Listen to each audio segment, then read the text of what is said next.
This evening, Nigel Farage interviewed Lee Anderson. I suppose that was it was either Nigel Farage or Dan Wootton. I wonder if there was any choice. Let's see what Nigel Farage made of Lee Anderson and whether or not Lee Anderson is going to apologise, as various people, Sheila, really want him to apologise. I doubt he is. Let's see.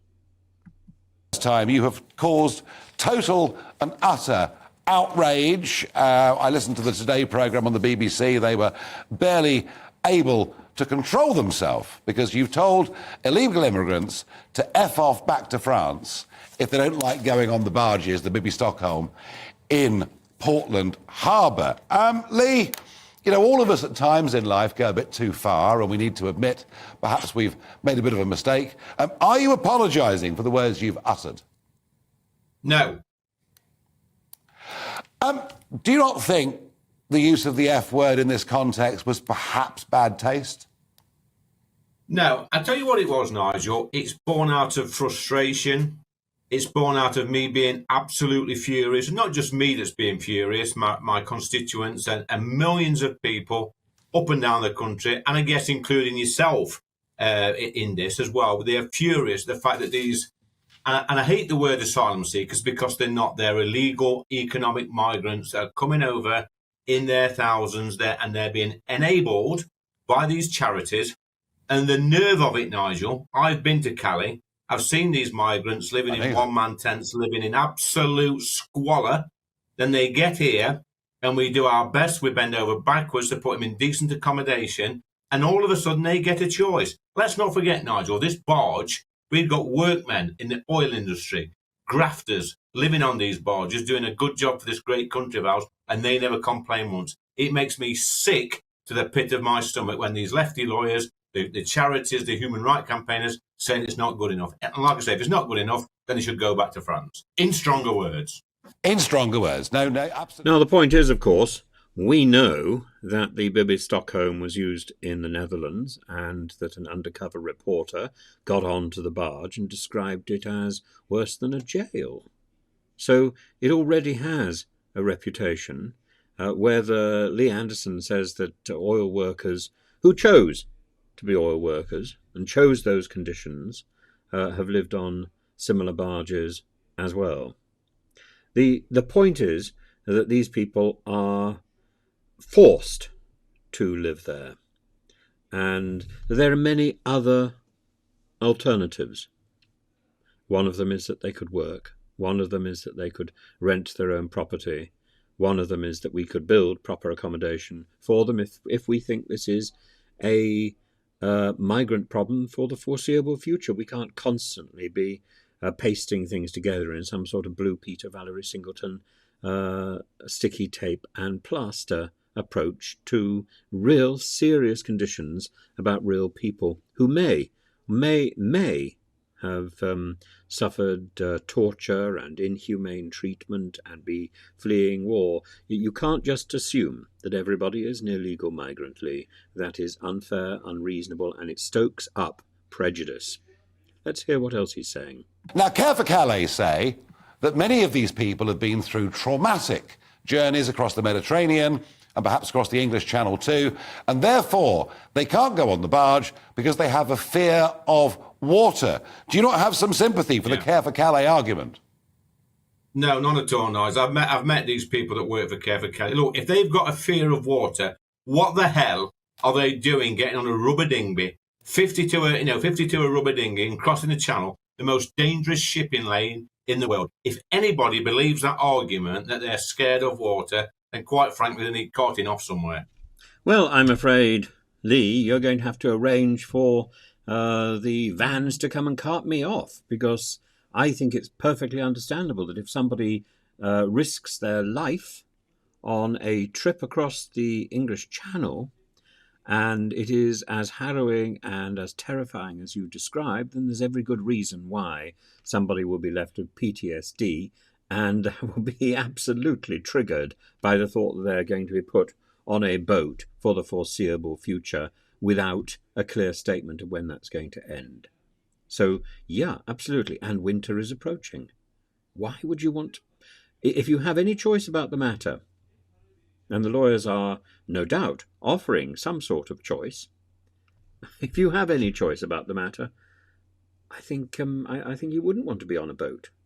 And your argument is spurious. They got on a boat to come to the UK. Yes, and it was harrowing and terrifying, and they nearly died. We've got the Home Secretary, Suella Braverman. We've got lots of tough talk. And yet, let's be frank, let's be honest, it's your government, which you've been there in the Commons since 2019. You have overseen this total failure. And you may use the F word. And Suella may talk about life sentences for dodgy solicitors. But isn't the truth of it, your party has completely and utterly failed everyone? Listen, Nigel, I'm not going to sit here and make excuses to anyone. This is out of control. We're in power at the moment. I'm as you say, the deputy chair of the Conservative Party. We're in government, and we have failed on this. There's no doubt about it. We said we're going to fix it.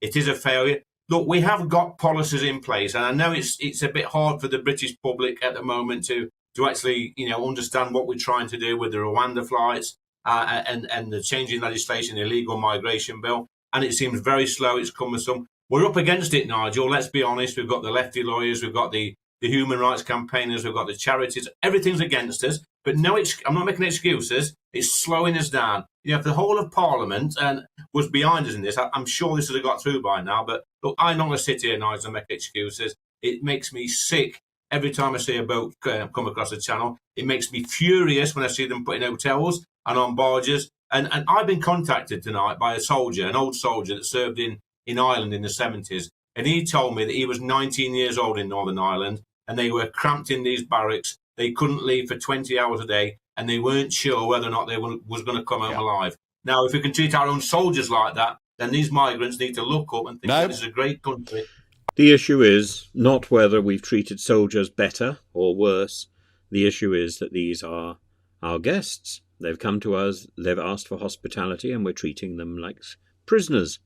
And that's not within the scope of the 1951 Refugee Convention. That's not part of our hospitality or our welcome to these shores, and that certainly isn't breeding and fostering a new breed, a new intake of citizens into our country. If anything, it's going to foster resentment. And I don't see this as any form of soft diplomacy, which is how it could be at its best. And Lee Anderson admits failure. That's perfectly reasonable. What he doesn't go on to say is the effort by the Conservative Party and by Suella Braverman and her cronies to produce deflections. So it's lefty lawyers, this very, very small group of lawyers who are scurrilous. And they've always been scurrilous. I met scurrilous lawyers when I was living in Greece.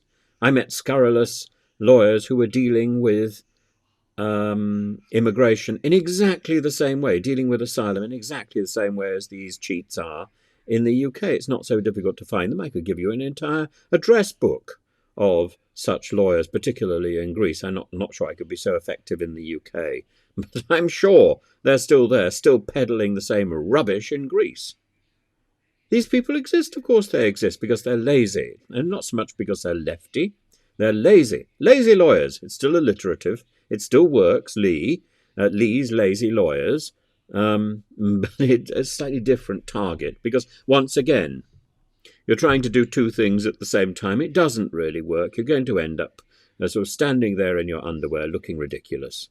Well, you almost are, aren't you?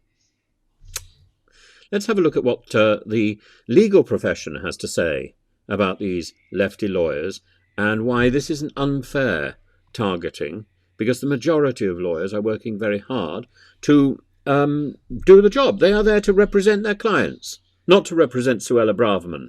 They are there to represent their clients. That is the raison d'etre of our legal system. And to accuse lawyers who are doing their job and doing it very well of being lefty lawyers and being conniving is just shocking, particularly given the fact that so many of the people involved in these accusations have a legal training themselves. Well, of course, they all know that lawyers are lazy, But lefty lawyers who are trying to puncture the system, who are trying to stop the good work of the government, no. No. These lawyers are simply exposing the laziness of the government ministers and the fact that these are bad laws. Bad laws that are also pitted against the international legal requirements and the international legal documents that we have signed, that are still in existence and that we are still signatories to. So I don't really know what sort of world you're living in, Lee Anderson. I think it's a world where you simply are prodded and you say what you've been told to say, like some sort of puppet. But it doesn't wash with me, Lee. When the current Home Secretary says that the asylum system is broken, she's right. And there's only one party to blame for that, and it's the Conservative Party. And what we've seen over the last few days, weeks and months is desperate attempts to deflect and to pass responsibility and the buck onto anybody but themselves. Joining me now is Lubna Shuja, the president of the Law Society, the body which represents solicitors. Lubna Shuja, 3 immigration law firms were closed down just last week. If there are 3 firms fraudulently helping migrants gain asylum, presumably we can assume there are others. I don't think we can assume that at all, actually. This is a small minority of solicitors who've been involved in these cases. There are over 220,000 solicitors across England and Wales, and the majority of those act honestly, they act within the legal framework, and they advise their clients according to the legislation that is in place at the moment. I mean, we heard in the piece there from an assessor who says absolutely migrants do tell stories. He talked about the almost identical stories that are given. Is part of the problem that lawyers, simply because they act for those individuals, have to take what they say as face value? I think, we have to be careful here that we're not conflating bad lawyers with clients who might be behaving badly. Lawyers advise within the legislation, and, they will accept whatever story a client tells them because that's their role. They are there to advise on a client's personal circumstances.